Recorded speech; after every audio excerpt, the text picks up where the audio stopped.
Hey, I got a 14 horsepower OHV Stratton Briggs, and I'm having trouble starting it. First time this year. I charged up the battery. I think it's charged enough.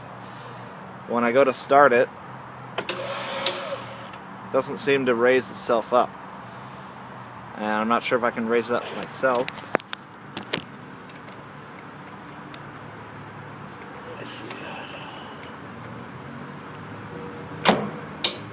If I raise it up myself,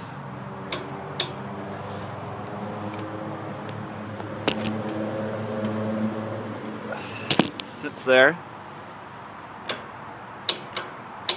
moves a bit, but it won't move. It won't start the starter, so I'm not sure what's wrong with it.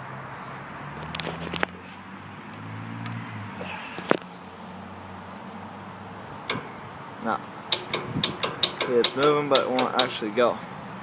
If you help me out, that'd be nice.